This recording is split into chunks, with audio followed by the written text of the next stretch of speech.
Concrete streets are very different than asphalt streets, and that means the repairs to them are also unique.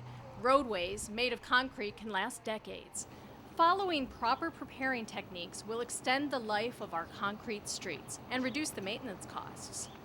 There are two kinds of repairs we perform on the city's concrete streets.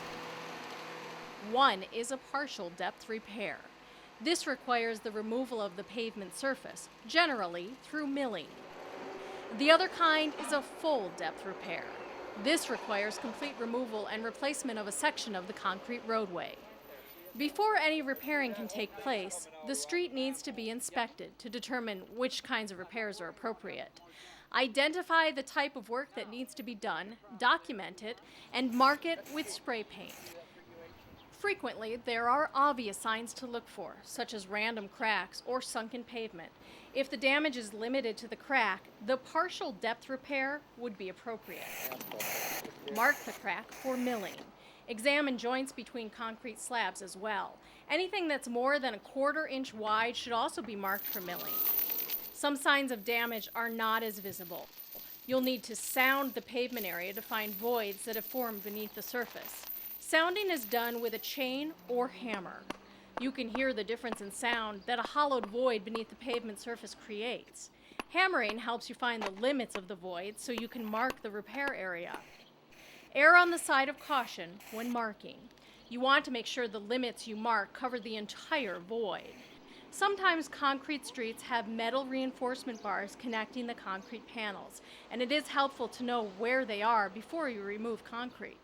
Use a metal detector to find these metal reinforcement bars and mark the street where they are. Areas that have extensive cracking and other damage may require a full depth repair. Signs to look for include many cracks in the pavement and sunken concrete panels or curbs. These are signs that a partial depth repair will not provide a long-term correction to the problem. Mark off the whole panel or a portion of the panel for removal. Replacing part of a slab will create smaller slabs. Avoid making a new slab that's less than 3 feet wide because it won't be structurally strong. In those cases, it may make more sense to remove the whole slab than to save a fraction. When angle cuts are needed, like around manholes, avoid creating sharp angles. And always try to make your angles as close to 90 degrees as possible. When you're ready to make partial depth repairs, you'll need a milling machine. A 10-inch wide mill is the typical one you'll want, and it will need to be fitted with teeth suited for grinding Portland concrete. The mill will follow the paint markings on the street, removing about 2 to 3 inches of the roadway surface. When the milling's done, review the milled area to make sure all of the failing concrete is removed. You may need to use a small 40-pound jackhammer to complete the removals. Sound the milled area with a hammer to make sure there's no unbound concrete or voids. Then, sandblast the milled area to make sure the new concrete has a good surface to bond to. You'll need to create a bonding material for the surface. That is typically a mixture of Portland and mortar sand, mixed to the consistency of whipped cream. Brush on the bonding material to the prepped surface and make sure the bonding mortar doesn't dry out. You're now ready for the concrete patch. This is not the typical concrete used to pave roadways. A special concrete called 3U18 needs to be mixed on site. Before placing the concrete patch material in the milled area, use compressible inserts to reestablish the crack. Compressible inserts are essentially cardboard covered in wax. Do not use expansion felt for partial depth repairs. Only use them for full depth repairs where needed. The insert will help turn the crack into a new seam between two smaller concrete panels. The managed crack will prevent an unmanaged crack from forming. Shovel in the 3U18 concrete mix and trowel it into the milled area. Make sure to use a small concrete vibrator to help consolidate the 3U18. When that's done, use some of the bonding material to feather out the edges of the patch. This is a critical step in making the patch bond with the existing concrete. Once that's done, and the patch surface is smoothed and brushed, apply a heavy coating of concrete curing membrane to the surface. Do not use a water-based membrane. Check with your engineer on the specified curing compound. After the concrete has cured, Another crew will place bituminous crack filler into the crack. Your partial depth repair is now complete. Now to making full depth repairs of concrete streets. The failed concrete needs to be removed, so saw the pavement to its full depth. You'll need a large concrete sawing machine for this work. A machine with 60 horsepower or greater is generally required. Once panels are cut, you can remove the old concrete. For the larger pieces, put in anchors and lift the panel out with a crane. Lifting out intact panels prevents damage to the soil underneath, which saves time on the project. When panels are too damaged to lift out, carefully remove them with a forklift or other machinery.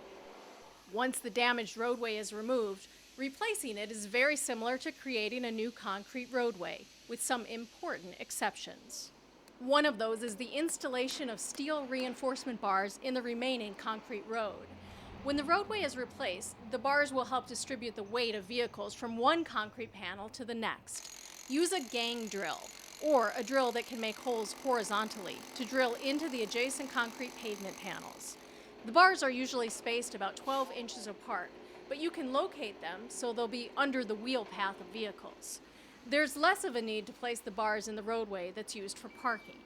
A rule of thumb is to have an 1/8 inch diameter of bar to an inch of pavement depth.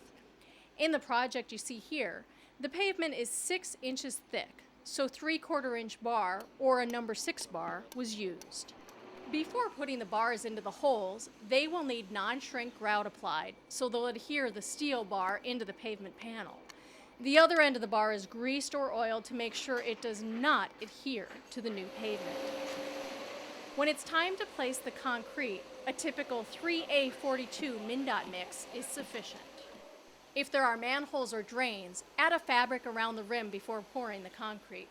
And once the concrete is in place, sink in bars to help reinforce the drain area. This is important because manholes and drains are areas where cavities and other erosion often take place. After the bleed water has evaporated, trowel and boom the finished concrete as you would in a normal concrete road paving project. Apply the concrete curing membrane. The final step in concrete rehabilitation involves diamond grinding the entire pavement surface. This takes place about 4 weeks after the patches are made to give some time for the concrete to cure. Diamond grinding creates a uniform concrete paving surface. And since it's being done at the end of a project, the diamond grinding makes transitions from the patches you made to the existing pavement a lot smoother. The end result is a better driving surface for the public. The concrete repairs should extend the life of the roadway by 15 years or more. And that provides a smooth roadway and saves the city money.